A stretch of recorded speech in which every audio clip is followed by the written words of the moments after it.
Besok pukul 15 WIB, sejarah akan ditulis. Garuda Yaksa FC memimpin dengan 1 poin, namun Adiaksa FC mengintai di belakang dengan produktivitas gol yang lebih tajam. Di balik angka-angka ini, ada adu mekanik pelatih yang sangat kompleks. Hari ini, Sportune TV membedah secara mendalam bagaimana tiket promosi akan diperebutkan di atas papan catur hijau. Garuda Yaksa sering bermain dengan garis pertahanan yang sangat tinggi. Masalah muncul saat mereka kehilangan bola di tengah. Persikat Depok memiliki penyerang sayap dengan kecepatan di atas rata-rata. Gua melihat Garuda Yaksa harus menerapkan rest defense 3-2 untuk memastikan mereka selalu memiliki keunggulan jumlah pemain saat lawan melakukan transisi cepat. Persikat akan menaruh 2 gelandang bertahan double pivot yang bertugas mengunci pergerakan playmaker Garuda Yaksa. Solusinya, Garuda Yaksa perlu melakukan rotation play. Gelandang serang harus sering bertukar posisi dengan penyerang sayap untuk menarik gelandang Persikat keluar dari posisinya, menciptakan ruang di half space. Menghadapi 5 bek artinya ruang di tengah sangat sempit. Garuda Yaksa wajib menciptakan situasi 2 versus 1 di area sayap. Bek kanan Garuda Yaksa harus melakukan overlapping hingga garis gawang atau byline untuk memaksa bek tengah Persikat bergeser ke sisi, meninggalkan lubang di jantung pertahanan untuk dieksekusi oleh striker utama. Sebelum gue lanjutin pembahasannya, lo semua udah pada subscribe channel Sportune TV belum? Kalau belum, lo semua bisa subscribe dulu sebagai bentuk dukungan kalian terhadap Sportune TV. Karena dukungan dari lo semua yang akan membuat Sportune TV semakin berkembang. Sriwijaya FC seringkali mencoba bermain terbuka meski secara fisik pemain belakang mereka mulai menurun di menit ke-60. Adiaksa FC akan menggunakan skema direct verticality. Bukan dengan umpan-umpan pendek tanpa tujuan, tapi umpan diagonal langsung ke belakang bek sayap Sriwijaya. Tujuannya satu, memaksa bek Sriwijaya berlari menghadap gawang sendiri, posisi paling sulit bagi seorang pemain bertahan. Adiaksa adalah tim dengan konversi gol set piece tertinggi di Liga 2 musim ini. Menghadapi Sriwijaya yang sering melakukan pelanggaran di area berbahaya, skema corner kick pendek lalu crossing ke tiang jauh akan menjadi senjata mematikan. Perhatikan pergerakan bek tengah Adiaksa yang sering muncul dari blind side atau sisi yang tidak terlihat bek. Taktik hanyalah 50% dari permainan besok, sisanya adalah mental. Garuda Yaksa bermain di bawah tekanan sebagai pemimpin klasemen, sementara Adiaksa bermain dengan mentalitas nothing tulus.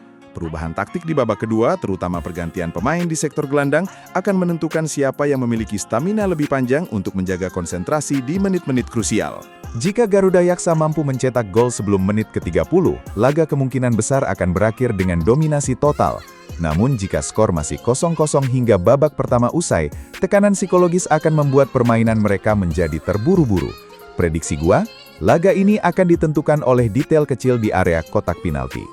Beralih ke ujung barat Indonesia, lampu Stadion Hadi Murtahala akan menjadi saksi bentrokan 2 kiblat sepak bola Sumatera. Persiraja Banda Aceh menjamu PSMS Medan. Ini bukan soal klasemen, ini soal siapa yang layak disebut penguasa Sumatera musim ini. Sini gue bedain taktik untuk pertandingan ini. Persiraja hampir mustahil dikalahkan di kandang. Mereka mengandalkan intensitas tinggi sejak peluit pertama dibunyikan. Perhatikan bek sayap mereka.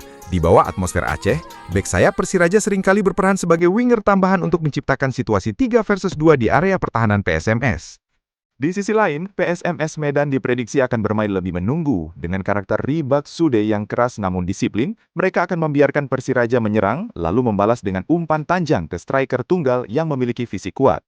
Kunci PSMS adalah mematikan suplai bola ke striker Persiraja. Mereka akan menaruh 2 gelandang perusak untuk memutus aliran bola di zona 14, tepat di depan kotak penalti. Pertempuran akan terjadi di lini tengah. Siapa yang memenangkan duel fisik di sana akan memegang kendali permainan. Bagi Persiraja, kemenangan adalah kado untuk pendukung setia mereka. Bagi PSMS, mencuri poin di Aceh adalah pernyataan bahwa mereka masih menjadi kekuatan yang menakutkan. Pada akhirnya, statistik dan bedah taktik yang gua bahas hari ini akan diuji oleh realita di atas lapangan. Besok bukan sekadar tentang siapa yang memiliki penguasaan bola lebih tinggi atau siapa yang paling disiplin melakukan high press. Sabtu 2 Mei 2026 adalah tentang mentalitas. Apakah Garuda Yaksa FC mampu menjaga konsentrasi di bawah tekanan puncak klasemen, ataukah Adiaksa FC yang akan mencuri momentum di detik-detik terakhir?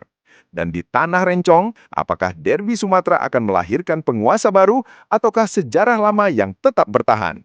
Satu hal yang pasti, Super League sudah di depan mata, Namun hanya ada ruang bagi mereka yang mampu menjaga detail terkecil dalam 90 menit paling krusial musim ini.